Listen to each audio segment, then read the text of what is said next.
শোনো মানুষ, আল্লাহকে ভয় করো। কিয়ামত দিবসে সব চাইতে কম আযাব যাকে দেওয়া হবে, তার পায়ের নিচে একটা কয়লা রাখা হবে জাহান্নামের। তার মস্তিষ্ক টকবক টকবক করে জ্বলবে, তার মস্তিষ্ক টকবক টকবক করে জ্বলবে। এই ব্যক্তি মনে করবে আমার চাইতে বেশি শাস্তি মনে হয় আল্লাহ তাআলা যত মানুষ সৃষ্টি করেছে আর কাউকে দেয়নি। অথচ আল্লাহ সুবহানাহু ওয়া তাআলা, রাসূল সাল্লাল্লাহু আলাইহি সাল্লাম বলেছেন, এর চাইতে নিম্নমানের শাস্তি আর কাউকে দেওয়া হবে না, যার পায়ের নিচে শুধু একটা কয়লা রাখা হবে, তার মস্তিষ্ক টকবক টকবক করে জ্বলবে। আল্লাহ সুবহানাহু ওয়া তাআলা বলেন, ইউবাসসিরুনহুম, ও মুহাম্মদ সাল্লাল্লাহু আলাইহি সাল্লাম, আপনি দেখবেন অপরাধীরা যারা ঘুষ নিয়ে ব্যস্ত, সুদ নিয়ে ব্যস্ত, জিনা নিয়ে ব্যস্ত, মদ নিয়ে ব্যস্ত, জুয়া নিয়ে ব্যস্ত, মিথ্যা নিয়ে ব্যস্ত, আযানকে পরোয়া করে না, সালাতকে পরোয়া করে না, বেনামাজি হওয়াকে কুফরি মনে করে না। ইউবাসসিরুনহুম, আপনি দেখবেন ইয়াওয়াদুল মুজরিম, এই অপরাধীগুলো লাউ ইফতাদি মিন আযাবি ইয়াউমিযিন বিবানি, তারা আল্লাহকে বলবে, ইয়া আল্লাহ, ইয়া আল্লাহ, এই ছেলেকে নিয়ে নেন, ইয়া আল্লাহ, এই ছেলেকে জাহান্নামে দিয়ে দেন, আমার মুক্তিপণ হিসেবে আমি ছেলেকে দিয়ে দিলাম, আমাকে আজকে আপনি জাহান্নামের আগুন থেকে বাঁচিয়ে দেন।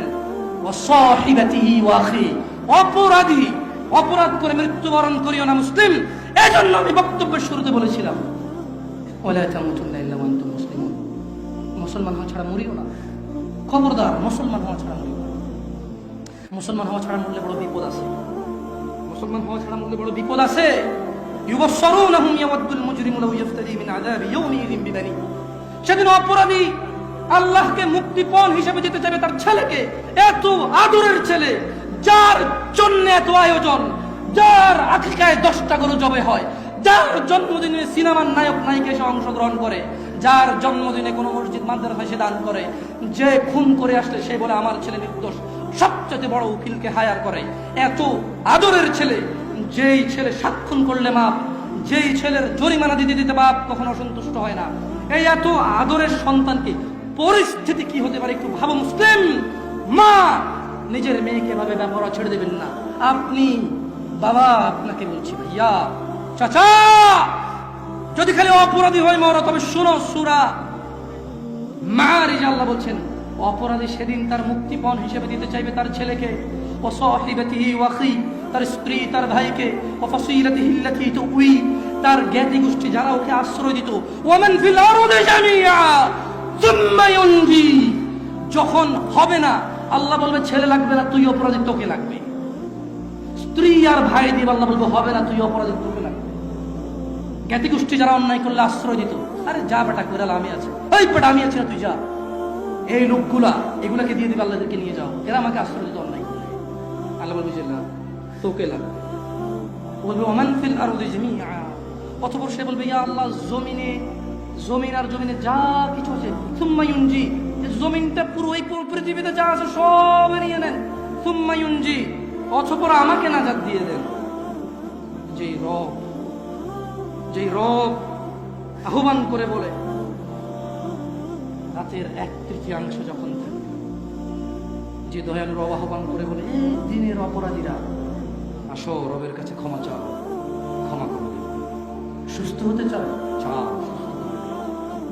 জান্নাত চাও, চাও, দিয়ে দেব। এত দয়ালু রব, যিনি বলে বান্দা তুমি জমিন থেকে আকাশ পর্যন্ত গুনাহ নিয়ে আসো, আমি রব জমিন থেকে আকাশ পর্যন্ত দয়া নিয়ে আসবো, আমার সাথে শিরিক করো না। এত দয়ালু রব, সেদিন ওই অপরাধী হয়ে যদি মারা যান, তাহলে এত দয়ালু রব, যিনি মানুষের হৃদয়ে ধুলা কণা এর চাইতে কিছু একটা ছোট্ট, বোঝা যায় না, বলা যায় না, ভাষা নাই, কিন্তু কিছু একটা ছোট, বাস এর ছোট আর কিছু নাই, এটা বলা যায় না, নাম হৃদয় ঈমান থাকলে জান্নাতে দিবে। এত দয়ালু, সুবহান আল্লাহ, যিনি এত দয়ালু রব। এই এত দয়ালু রব কি বলবে জানেন? কাল্লা, না। অপরাধীকে যখন অপরাধী তার ছেলে, সন্তান, স্ত্রী, অপরাধী যখন তার ছেলে, সন্তান, স্ত্রী, ভাই, দুনিয়ার যা আছে সব দিবে, আল্লাহ বলবে কাল্লা, না, ইন্নাহা লাযা, এটা লেলিহান আগুন, নাজ্জাআতাল লিশ-শাওয়া, যা মানুষের মাথার চামড়া খসে দেবে, তাদউ মান আদবারা ওয়া তাওয়াল্লা, জাহান্নাম অহংকারীকে ডাকবে, সত্য থেকে বিমুখ যে থাকে তাকে ডাকবে, তাদউ মান আদবারা ওয়া তাওয়াল্লা।